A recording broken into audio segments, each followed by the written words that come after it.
So it's my great honor to introduce Mustafa, who will then introduce our keynote speaker for the lunch. So enjoyable. Did you like it? Thank you. Please. Well, we've had a very busy and fun weekend, or latter part of this week.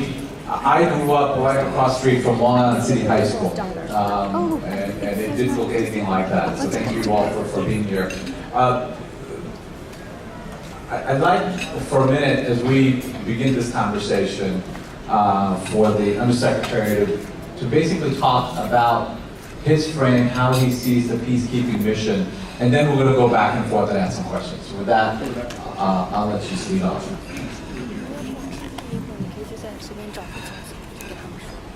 Well, ladies and gentlemen, first of all, I would like to thank you very much for giving me this opportunity to address you and wish you a warm welcome here in the UN building. It's really wonderful to see all of you, and I hope this morning discussion will be helpful to you, and certainly it is very helpful to us as well, in as much as it gives us an opportunity to try to explain what is it that we're doing in this building here and in our field mission. So my name is Jean-Pierre Lacroix. I'm the Undersecretary General of the Peacekeeping Mission, which is the department that oversees our peacekeeping missions.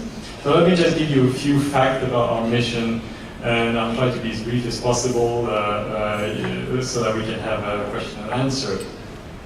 We currently have 14 peacekeeping missions around the world. We have a bit more than 100,000 colleagues deployed in these peacekeeping missions. The bigger ones are in Africa, particularly in 5 countries: the Central African Republic, Mali, the Democratic Republic of the Congo, South Sudan, and Sudan, particularly the region of Darfur. But we also have significant missions in the Middle East, particularly UNIFIL, which is in southern Lebanon, and we also have a mission in the Western Hemisphere in Haiti. Now, total budget for all these missions is $7 million. It used to be a bit higher, but we've been able to close some of our missions recently, and why have we been able to close this mission? It's essentially because they were successful, which leads me to what is a measure of success for peacekeeping, and really what are these missions designed for? Well, these operations that I'm talking about are very different in nature. Some of them are the kind of classical, original peacekeeping mission, essentially mandated with the supervision of a ceasefire. This is really what the key mandate of our mission in southern Lebanon is, or in Cyprus. Then, a lot of people could say, all right, but these missions have been deployed for decades, and UN, haven't been able to come up with a political solution. To which I will immediately tell you, yes, but a peacekeeping mission is a tool to support the implementation of a political solution, but it's not per se able to deliver that political solution. Why? Because ultimately, a political solution, which is what we're aiming at, has to be agreed by the parties to conflict. So what do? Is essentially try to create the conditions by which, or under which, reaching a political solution would be easier, made more possible. In other words, if we keep making sure that a ceasefire holds in places like Cyprus, or in a very challenged region like southern Lebanon, then essentially what we're trying to do is to make sure that a resumption of hostilities will not compromise further the prospect of reaching a political solution.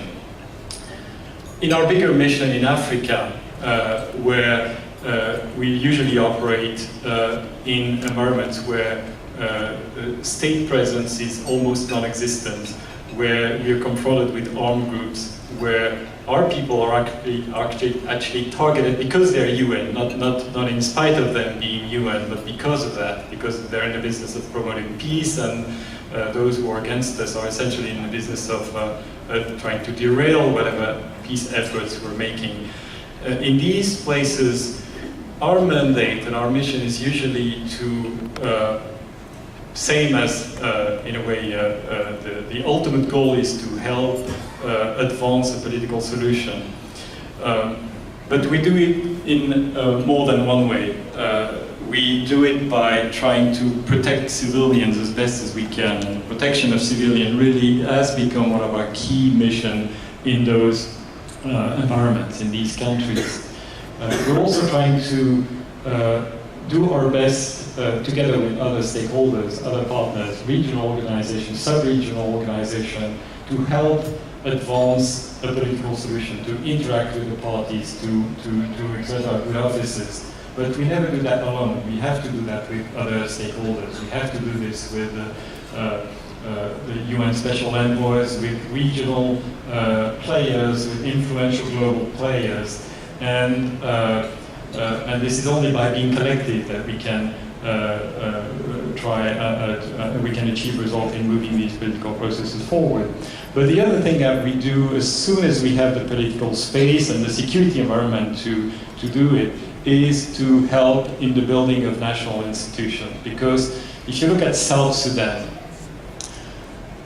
this is essentially a country that has very little by way of national institutions.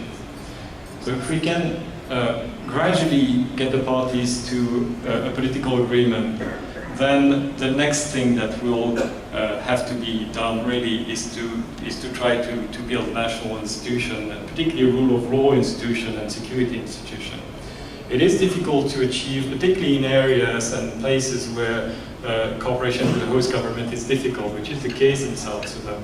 It is easier to do when at least we can work with more cooperative government. We can do that in places like Mali or the Central African Republic. At the same time, we do face the same problem, which is essentially that state institutions are weak, and we definitely have a lot to do before we reach that level where we can safely exit as peacekeepers, which doesn't mean that the UN or the international community leave altogether, but which means that the challenges that these countries would be facing would be of a different nature, not requiring UN peacekeeping presence, but another type of presence. And this is, I think, what we have achieved in places like the Ivory Coast, Liberia, just to take a few examples from the recent past, but also in Haiti, where this is a country that still has a number of challenges. But if you compare these challenges with what the situation in Haiti was 10 years ago,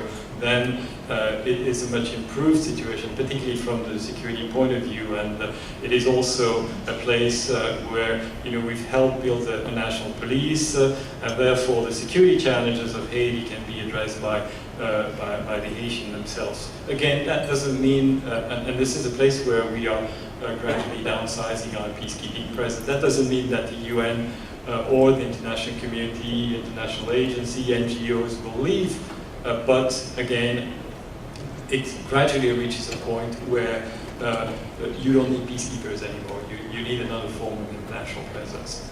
Now, peacekeeping is relatively cheap. It costs $7 billion. $7 billion, 100,000 troops and police deployed and civilian colleagues deployed on the ground. It is relatively cheap. Some make that comparison with other international interventions. I'm not too comfortable with these comparisons, but because clearly the mandates, the modalities, the means, the capacities, all of this is very different. But I think we still remain with this notion that with these 7 billion, which are 0.5% of total military expenditures around the world, it's a relatively good bargain. I'm not saying that peacekeeping is adequate for every type of situation. By the way, peacekeeping is relevant as long as it's about supporting a political agreement. It's not about prevailing with military force. When we are in this type of situation, which is the case in Somalia, and to a certain extent in the region of the Sahel, where armed groups and particularly those ideological armed group, terrorist group are in the business of, again, derailing any efforts at peace, then we're talking about counterterrorism, we're talking about peace enforcement, and peacekeeping reaches its limits. So the response has to be different, and this is where we need to encourage and to strengthen really the capacity of other organizations, particularly the African Union and other regional, sub-regional organizations to organize, prepare and launch their own peace enforcement operations. Now, I would like to turn to something else, which is why should it matter to you? What is the connection between Houston and Bangui, Central African Republic, hosting Texas and Kinshasa in the Democratic Republic of Congo? Well, I think that it is particularly relevant to all of us, in maybe both from the moral point of view, but also from the practical and security point of view. Peacekeeping saves lives, and actually we do have a great record of saving many lives. Have we saved all the lives that we would have wanted to save? Certainly not. Should we do more? Should we try to improve the way in which we protect civilians? Certainly yes, and the challenges are immense, but at the same time we have that responsibility. And by the way, we also have a responsibility to be absolutely adamant that any misconduct, any case, particularly of sexual exploitation and abuse, should be treated with extreme severity and no complacency as well. I think we made a number of progress in that direction, but certainly we have to do more. But I think all in all, the record of peacekeeping in terms of protecting civilians yesterday, but also today, and every single day when we think about the internally displaced person camps that we protect in South Sudan or in the Central African Republic, and we're talking about tens of thousands, actually hundreds of thousands of people that are protected by our peacekeepers. And that is, to me, being consistent with our values, the UN values, but certainly your values as well, which is that we have a moral obligation to protect our fellow human being in every possible way. But at the same time, from the security point of view, I think making sure that these countries where we are deployed do not become a hotbed for all kind of illegal transnational activities, criminal activities, terrorist activities, and frankly, when we talk about international terrorism and international criminal groups, we're essentially talking about the same things. Look at the Sahel region in the western part of Africa.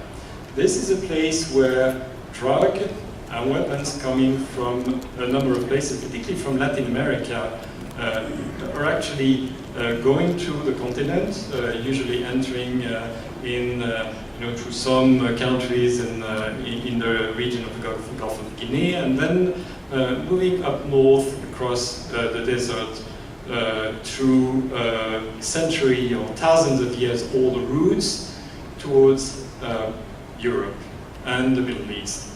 And we're talking about drugs, we're talking about human beings, we're talking about weapons, and this is a lot of money that goes eventually to international terrorism. So do we want to make these groups, do we want to make these activities richer, more prosperous, or not? Well, these groups and these activities impact all of us. They have an impact in Paris, France, in my country, they have an impact in Texas, in Dallas, Austin, in this city, everywhere. So we have this obligation to try to do our best to actually reduce the impact and the strength and the wealth of these international groups. And I would like to put an emphasis on this because today illegal activities, criminal groups, all these trafficking, international terrorism are fast becoming the #1 drivers of conflict, at least in many of the situations in which we're dealing. Certainly in the Mali and the Sahel region, in that country, the Central African Republic, which literally has almost no state capacity and yet is as big as France and Belgium put together. in the vast Democratic Republic of Congo, which is really so central to the and so crucial to the security of the southern part of Africa. Not to mention the whole of Africa, Somalia, South Sudan, Sudan. So do we want these places to become the hotbed and really the focal point for all these illegal activities from where then they would radiate and impact all of us even more than they currently do.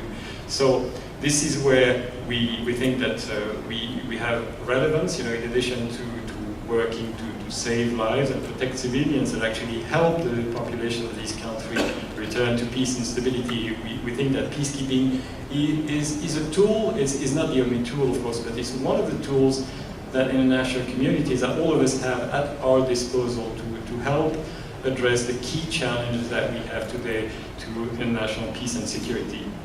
So, I would just have had a brief comment on what the key challenges, what are the key challenges we're facing today. The key challenges that I told you, we are there to support political processes and ultimately the achievement of these the implementation of these political agreements provide us with an exit strategy.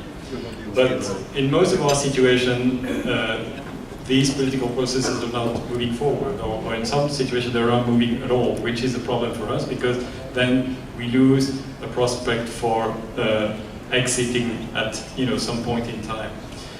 The second key challenge is that now most of our colleagues, most of peacekeepers are in a much more dangerous environment that they used to operate in only 10 or 15 years ago. And last year we had the highest number of fatalities in peacekeeping. And the third challenge is that we are usually operating in an environment where we have very high number of vulnerable civilians, thousands, tens of thousands, hundreds of thousands of internally displaced persons, millions of people in need of humanitarian assistance. And one of our key missions is also to help in the delivery of humanitarian assistance. But this is extremely challenging and compounded by the fact that today the challenges to provide humanitarian services to these millions of people is such that the resources are actually dwindling. So we're facing with an increased obligation to serve these populations, to help humanitarian colleagues to reach out to these populations. At the same time, the resources are going down and the security conditions are worsening. So we're trying to address all of this. We're trying to address this by increasing our capacity, our effectiveness, our training, our preparedness, our equipment. It's a long process. It's a collective one, actually, because we can do nothing without our member states who are providing with troops and police and resources, financial resources and help and partnerships. But at the same time, we have an obligation to be up to the challenges, and these challenges are really quite impressive. I think my final word would be to say that this country has, and has always had a very particular role in supporting peacekeeping. The United States is the first financial contributor to peacekeeping. It is a very powerful political player, which is a permanent member of the Security Council, of course, and the Security Council is the body that gives us our mandates. But in addition to that, without the clout and the engagement of the most influential partners, then our chances to see these political solutions move forward and eventually be concluded and implemented are significantly weaker. So I think continuous engagement of our key partners, particularly of the United States, is of crucial importance to us. And I have to say that so far the relation of this department with the US here, with the delegation, have been absolutely excellent. We have inside our department very senior colleagues, including General Hugh Van Rosen, Deputy Military Advisor from your country. And this is a partnership that is crucial to us. So thank you very much for your attention, and I look forward to your questions. Thank you.